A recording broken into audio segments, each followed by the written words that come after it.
Hey guys, this is Oliver from India. So today I am here in Saint Martin. দেখতে পাচ্ছ একটা বিচের মধ্যে ঘোরাফেরা করছে। এটা খুব ফেমাস বিচ ইন সেন্ট মার্টিনে। আর এটার নাম হচ্ছে মাহো বিচ।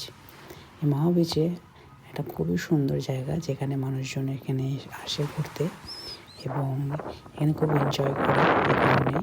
এখানে খুব কাছাকাছি, তুমি একদম মাথার উপর দিয়ে এত নিচে প্লেন যাবে, তো এটা দেখতেই মানুষজন আসে অত অনেক দূর থেকে।